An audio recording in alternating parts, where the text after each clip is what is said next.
Hi guys, I'm Aussie Villain and welcome to episode 8 on the Baseball Journeyman with the Berlin Flamingos, and today we are going to play through the off-season and build a team ready for our second season at the club, where hopefully we'll get a little bit closer to the teams at the top of the division. But first of all, we're going to have our end of season awards, so we'll go off and do those. When we come back, we'll find out who are the German champions. We'll check on how the Silicone Storks, our previous club of course, got on this season. And then the business of building for the 2023 season will be in full swing. So I'll see you after the end of season awards. Enjoy. Ladies and gentlemen, it's the Berlin Flamingos end of season awards. Danke. Thank you, everybody. Thank you. Wow, what an audience. What a season. What a first up attempt here at the Berlin Flamingos. Maybe didn't go exactly as we would have liked, just falling short of 500 at the end there. But a decent first season, as I said. And we'll definitely be looking to build and strengthen ahead of the new season. But a good effort by the players, and I think the best way to start the evening is by giving them a big round of applause. Thank you, boys. We'll see you next season. Well done. Okay, the first award tonight is for most wins by a pitcher. And this season, wins a little bit hard to come by, let's be honest with ourselves. And the winner with just the 4 wins is Adrian Bar. Alright, next up it is the award for the highest batting average. And the winner this year set a club record. A really fantastic season with the bat. With an average of .395, the winner is Kolja Rocek. The next award is the Golden Bullseye, awarded to the batter who has been hit most by the pitchers. And this year, again, another club record, 10 times struck by a pitch. I don't know what he's done, but the winner is Julian Prade. The next award is the Golden Anchor, awarded to the man who drags us down, the man who has hit into the most double plays. And a low tally this season, I think we can be proud of that, but the winner nonetheless with 4 double plays hit into is Tonnies Pape. The next award is the Golden Boot, awarded to the pitcher who has issued the most walks. And this year, well, he came in midway through the season. He did his best for us, and he was solid, wasn't he? He was solid. The winner, though, with 28 walks issued, is Faustino Antigua. The next award is the Golden Glasses, and this is, of course, awarded to the hitter who has struck out the most through the season. And the winner this season struck out 36 times. And imagine what his batting average could have been if he wasn't constantly striking out. The Golden Glasses go to Kolja Rocek. The next award is the Golden K, awarded to the pitcher with the most strikeouts through the past season. And again, this season, the winner with another club record. That's 3 for the season, with a really impressive total of 125 strikeouts. The winner is Adrian Bar.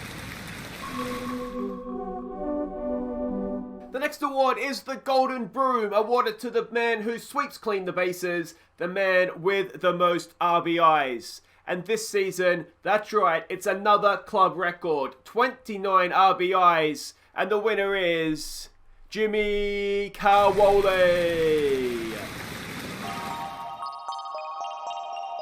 The next award is awarded to the pitcher with the best ERA over the past season. And this man, ERA's not the best in Germany, are they? But an ERA of 303 was not too bad. The winner is Adrian Bar. The next award is for the power hitter, the man with the most home runs. And a little bit like the double plays, a bit of a low tally with 4. But 4 home runs was enough this year. And the winner of the most home runs award is Kolja Rocek. The next award is the Horse's Ass, awarded to the worst player this season. And, well, I mean, it could have been anyone out of the bullpen, to be honest, couldn't it? But you expect a little bit more from your foreign pitchers. We can only have 3 of them. And this man, despite being one of our 3 foreign players in the bullpen, decided to have an ERA scoring over 12, which is ridiculous. So congratulations, Tyler Carr, you are the horse's ass. Now it's time to award this season's best pitcher. Now, as ever, there is a formula we use to determine this, and that, along with all tonight's winners, is in the description of the video.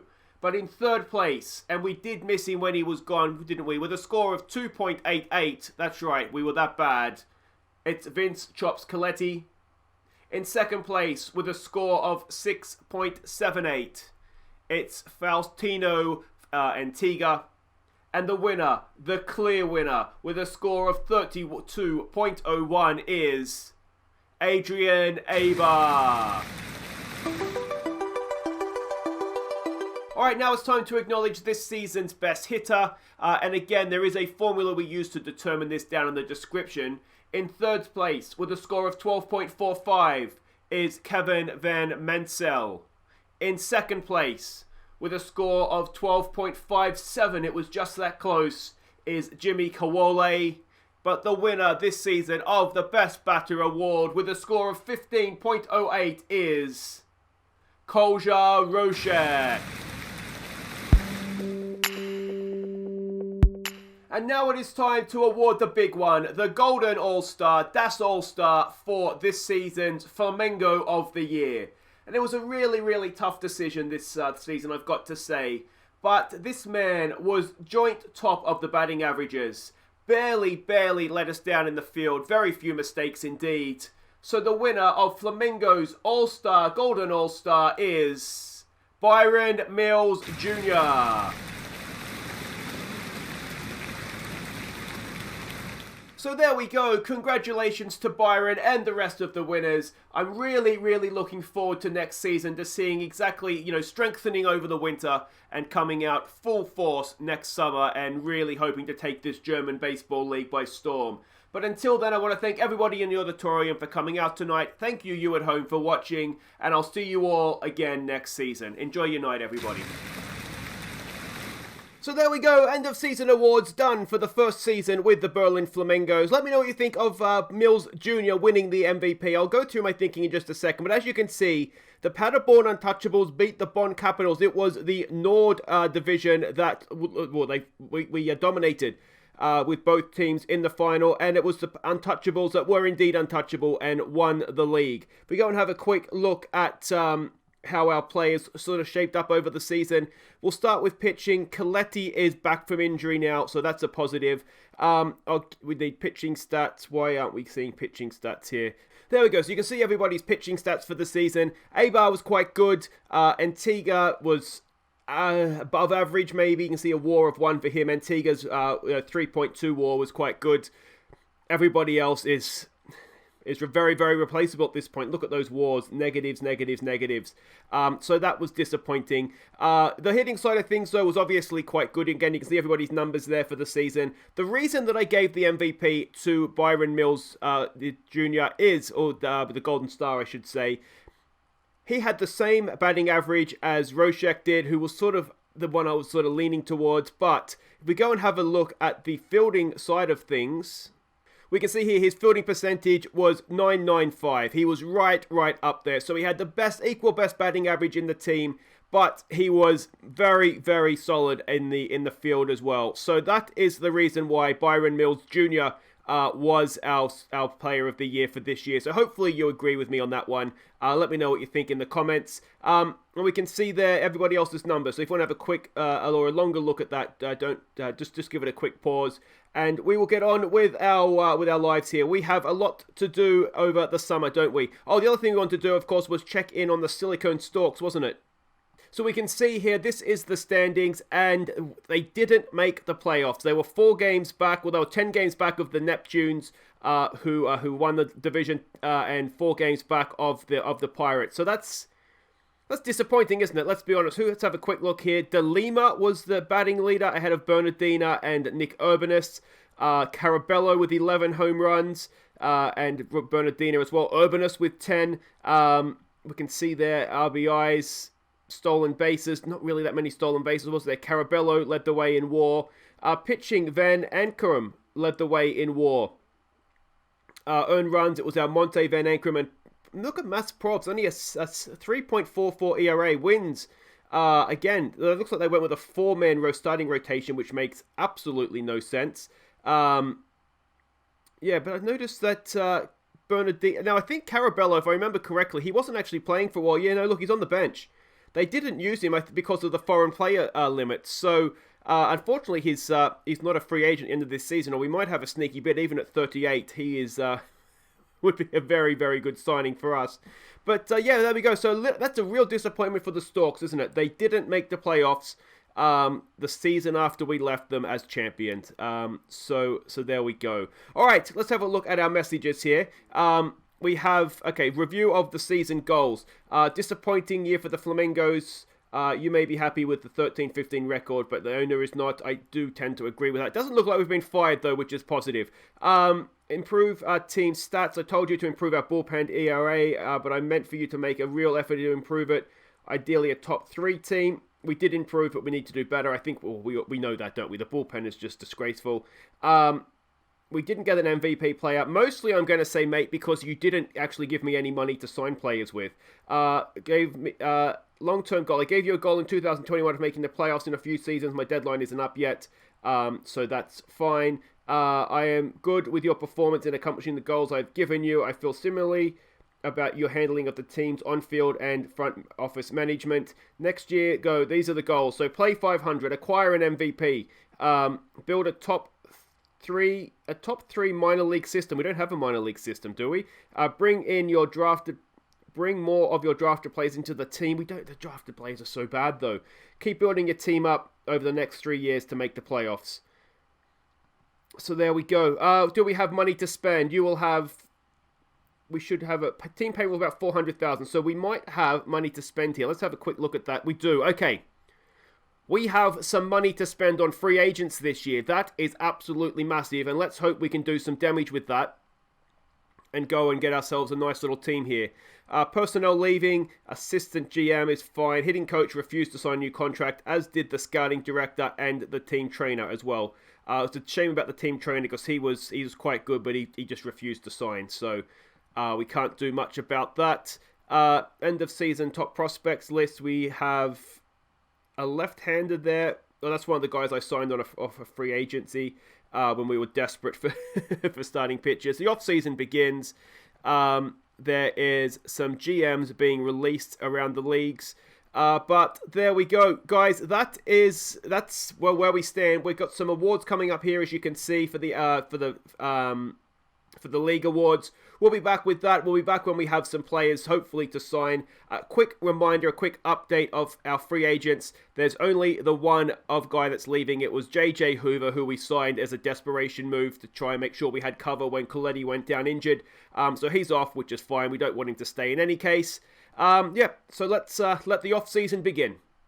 Okay, Bundesliga award season is here, but before we get to that, we have done an early trade. So let's have a quick look at that and what we've done. We have sent away Igor Avila, who we assigned as a bit of a panic signing. He's a decent enough option. He's a Dominican, though, so he's going to obviously have been a foreign player. So we've sent him away, and in replace of him, we have got ourselves 24-year-old German closer Samuel Gertsch. Last season he was at Cologne. Well, he's been at Cologne for a while.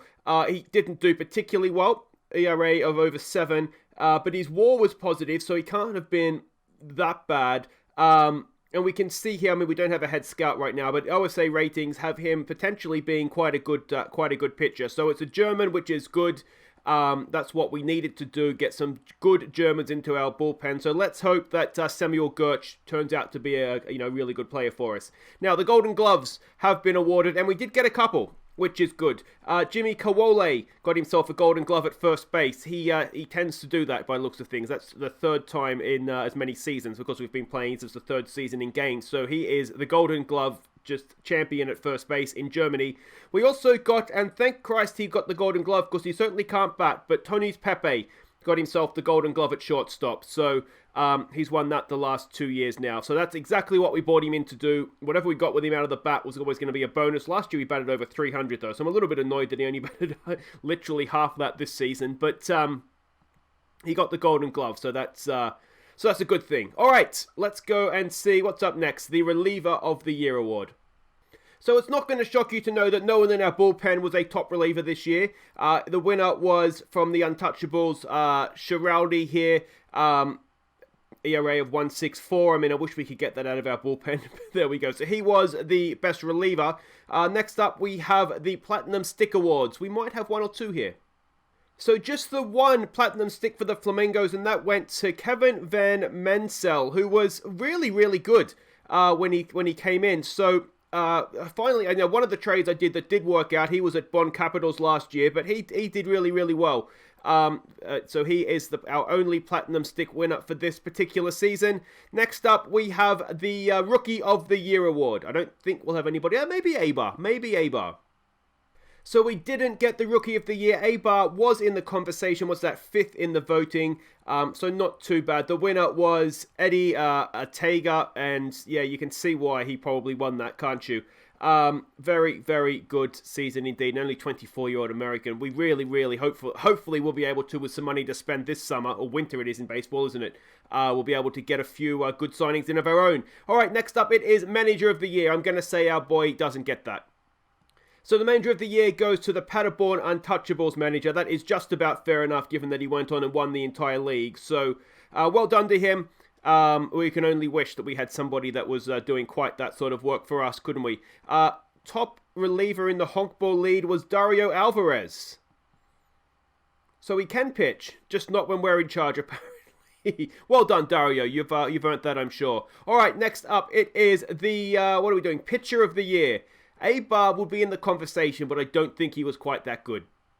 So the winner was Pena of the Untouchables. Again, quite good. Yeah, so he wins the, I guess, the equivalent of the Cy Young in Germany. As I said, Aybar was in the conversation, came in there, looks like about 6th or 7th with a single point. But there we go. He wasn't at the level of a lot of these other guys, was he? We have the MVP award, the final award. I'm going to say none of our guys even get close. So the MVP was Ian Post of the Untouchables. He is an absolute star, German as well. I mean, how's your luck? To have, I mean, not even a foreign player be that good. Not much of a fielder, but as a DH, I'm sure he is. Anyway, you can see what he does. He batted .519 this season. That is ridiculous, ridiculous numbers. So there we go. Well done to him. And as I suspected, I don't see any Flamingos even in the conversation for MVP. So that shows we do have a long, long way to go. The Cardinals are rubbish. Is he German? He is German. Okay, why is he in the conversation for MVP? Anyway, next up, it is free agent filing. We'll have a look and see what's available there. But yeah, that's the awards done and dusted for the Bundesliga.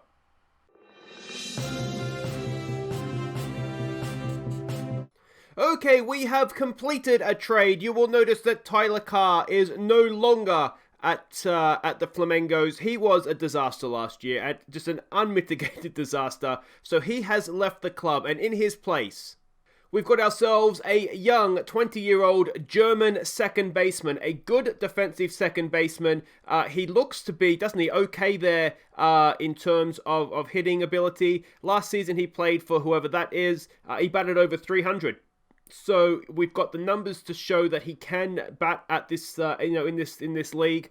And we've got rid of a foreign player, replaced him with a good German. I think that's a good trade, but you let me know what you guys think. Now, you'll notice, as I said, have a new scouting director. We'll have a quick update of the staff that we've signed. Now, you'll see we're still looking for a trainer, but the new assistant GM is Juan Jose Lopez. Hopefully, he'll do a decent job for us. He was at a team that was really, really bad. But yeah, we've got him in anyway, so hopefully he does a decent job for us. We had a new hitting coach, Jerome. This guy, he was at Munchen. Wasn't a great batting coach, but we didn't have many options. He's patient, so hopefully my thought here is that if he is a patient coach, We know that pitching from the top teams is quite good. My hope is that he will teach them to sort of work up the count so that the good pitchers get taken out sooner or earlier on in games so that we can then get to teams' bullpens. That's my thought process. Whether or not it works, I mean, we'll find out as the season goes. And the other person that we've signed is a new scouting director, Chris Buckley. This guy is definitely an upgrade from what we've had before. We're paying him $55,000 a year, so he better be good. But yeah, I think he will do a decent job. He was at Stuttgart, didn't do much for them, but hopefully for us, he'll do a decent job. As I said, we're still working on the team trainer, but we have time for that. We're not going to need a team trainer really until the new season starts. But one thing we do have is Fabian Glatzer. You'll notice he's out for a year now. He did have a setback with his injury. He's had a surgery. So I think at this point we essentially have to write him off. He's gone for next season. And whether or not he actually comes back at all from that injury, which is sad for, given he's only just 19. But yeah, that's not ideal. But yeah, we will continue to look to build this team.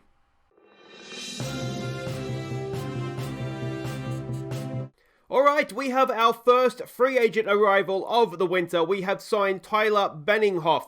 Off of free agency. It looks like he spent last season in an independent league. ERA was .467, which is maybe a little high, but his WAR was 3.2. His ERA plus was 116.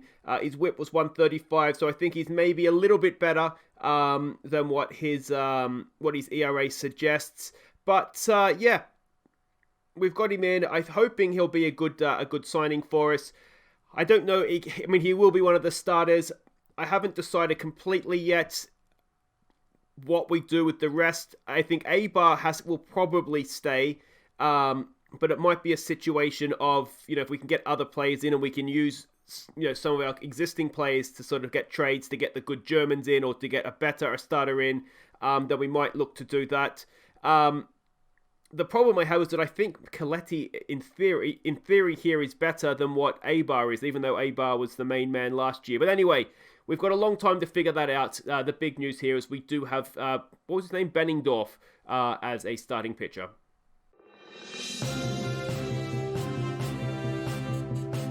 All right, we have our second free agent signing of the winter. It is Drew Campbell, a 24-year-old left fielder that's come in. My plan here is, I'm not sure exactly where he's going to fit in or who's going to move out, but basically we've got a really, really good hitter. Not so much in terms of power, but a top of the lineup, contact, not going to strike out. He was playing in independent leagues the last 2 seasons, batted 280, 260, 270, so, you'd expect him to do better than that in the German leagues, especially if these attributes are accurate, which you kind of hope they would be. So yeah, I'm relatively confident. I'm thinking what we might do, actually, with this guy coming into the lineup is, if he's going to bat at the top, I'm wondering if 37-year-old Rocek might become someone that is tradable. He was very good for us last year, don't get me wrong, batted 395, but he can't field. He's not getting any younger. And you do wonder how much longer this pace is going to be around if he is, he's aging. Let's face it, he's my age, and my pace is certainly... you slow down. So yeah, that's kind of what I'm thinking. Do we trade Rocek and put him at the top of the order? But we've got time to figure this out. But that is our new man at the top of the order. It is, where we go back here, it's Drew Campbell. So let me get this straight. You want Adrian Bar, my all-star starting pitcher who set a club record for strikeouts last season. Well, I'd love to know who you're going to give me for him then. All right, I'm listening. Okay, Aybar is yours. So there we go. Adrian Aybar has left the club. He's gone off to the IT Shaw Falcons. Now, they are not a good team, so I hope he has fun there. He was an all-star this past season, but I know you want to know who we got in return for him. What would make me trade our starting pitcher? Well, let's find out. To start with, we have got a young German catcher, also an all-star this year. Not too bad defensively. Very, very good with a bat in hand. And he batted .372 this past season. So, you can see why I was tempted. But it wasn't just him, because we also got in Nicholas Furling. Now, he is also a young German, 21 years old. Very, very good defensively. Very, very good on the bases. Maybe not the best with a bat in hand, but he batted .309 again this past season, so he certainly wasn't bad. Genuine goof, kids love him, so he should be fine. But yeah, that's the two we've got in. Let me know what you think in the comments. I think, given the pitching that we've already got with Benendorf and whatever his name was, and Coletti, I don't think we're going to miss Aybar too much, and we've definitely strengthened. The other problem that we do have is, and this is something that I did just kind of realize, so I should show you, is upcoming free agency. If we have a quick look at all players, where is he here? Byron Mills Jr. is a free agent, wants 37 grand a year to stay. I'm not completely sure if we want to give him that much to stay. You can see everybody else there who is coming up for free agency. Rocek, of course, is another one. And Jimmy Kowole as well. All these guys, you do wonder if they are replaceable. Of course, the two guys we just got in are also free agents at the end of the season. But we should be able to hopefully keep them, as is the second baseman. But yeah, so that's where the free agents stand. I do wonder now if Byron Mills, if we can get a better foreign player in, given that, we have a relatively solid catcher now, an all-star catcher.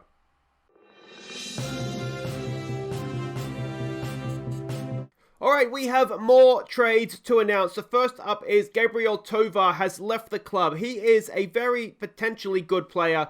The main problem he has is that he's foreign. He's Spanish, so he counts as one of our foreign players, and we only get 6 of them, and they've really got to be in the starting lineup, and he wasn't in our starting lineup last year. So he has left, and in his place, we've got 2 players in. The first is Janis Wedemeyer, a bullpen pitcher that is German. He's better than some of the players that we have in our bullpen, believe it or not. He had a WAR of 1.1 last year. His ERA wasn't great at 6.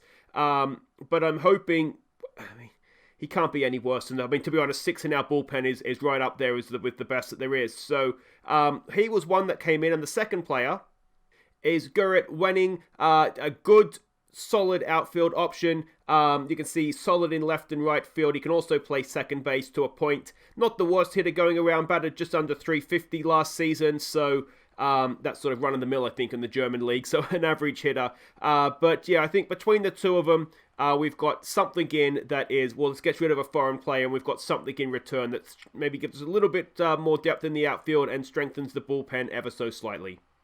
And we do have a second trade as well. We have given up Arthur Niebuhr. I did not even know we had this guy. He's absolutely horrid. So we've essentially given up nothing. And in return for nothing, we've got Marcel Vockel. We got him from the Paderborn Untouchables. He is a very, very good defensive player. Not a bad base runner. He's not the worst hitter going around, but he's not the best either. He batted .239 for the Untouchables last year, but he did start 28 games for him, so he was a valuable player in their team. I do remember coming up against him, and I think he's going to be a useful addition. He was only on 10 grand for the year, so yeah, I think he's definitely going to challenge Van Mansell for a position. He can play anywhere in the outfield. He's more of a left fielder than a center fielder. Anyway, very, very good player. Happy to have him. Alright, welcome back. Now, what I was doing is I was sort of going through our reserve list. I haven't actually looked through it in ages, and there was some foreign players that weren't really any good, like William Lopez, for example. And I thought, alright, let's just see if we can get somebody in that's of some use. He's never going to play because he's a foreign player in any case. So, Paderborn Untouchables, they wanted him. Let's have a look at who we got. And look at this. Yes, he is a foreign player, but he's really, really good. He's really good. He played for the Paderborn team last season. He had an ERA of 2.89. Now, we do kind of have a slot available in the bullpen, and I think he's going to come straight in. I think what it'll mean is Antigua will probably drop out because I had him in the bullpen right now. But yeah, Edgar Martinez is a Flamingo, and what a Flamingo he looks to be. And we gave up essentially someone we weren't going to use for him. Alright, we have hit the beginning of spring training, which brings us to the end of the episode, but you will notice we still don't have a team trainer. And yeah, pickings are a little bit slim. This is becoming a problem, and neither of these two want to join us.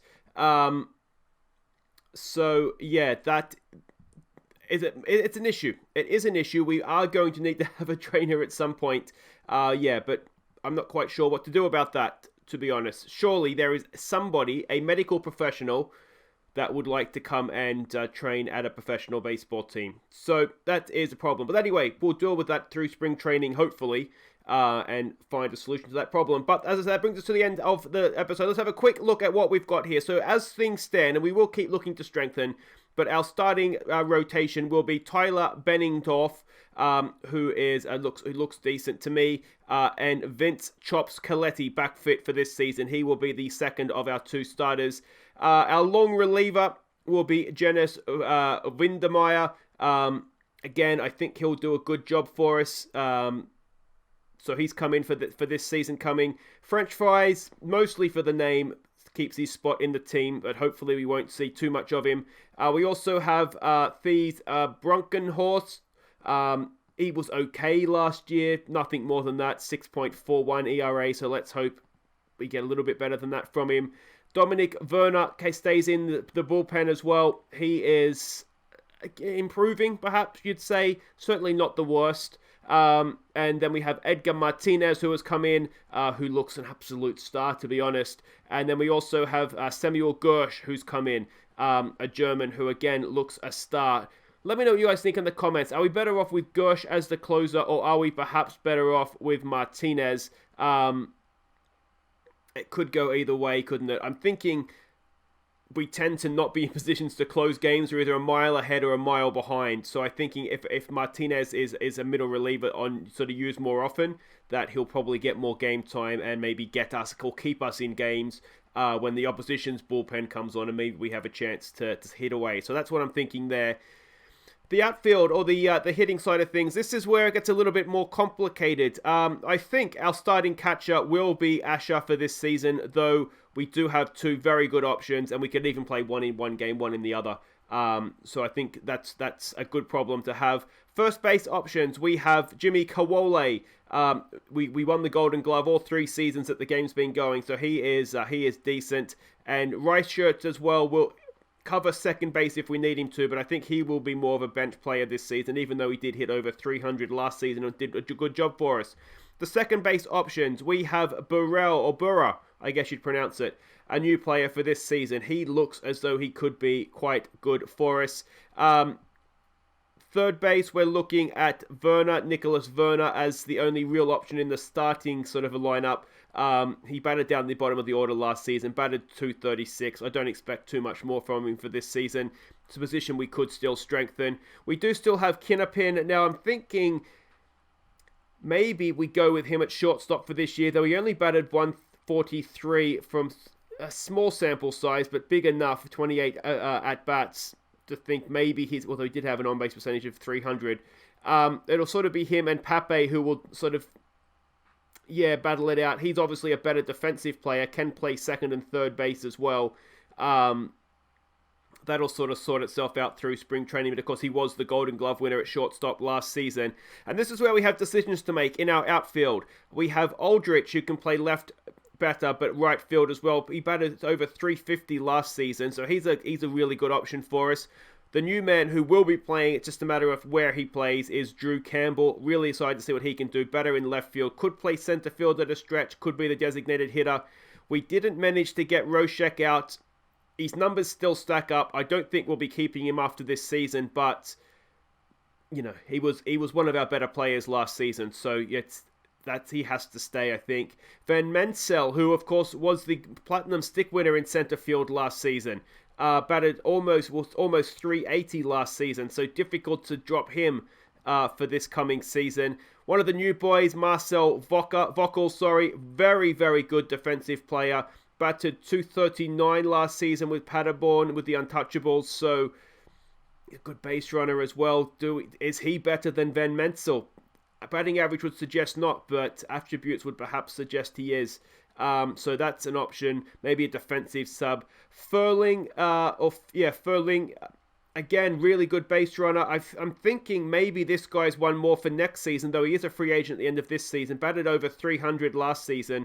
So again, we'll kind of see exactly how spring training goes for him. Look at the moustache on that guy. Just saw that. that's almost worth a spot in the team to start with, isn't it? And Prade, who of course did really, really well for us last year, batted .360. Not the best defensive, but a good hitter. And again, decisions to be made in the outfield, isn't it? We've got a lot of good options there, and we only probably need... We'll probably need to get rid of 3 of them, don't we? So we'll get left with 4. So that's going to be some difficult decisions there.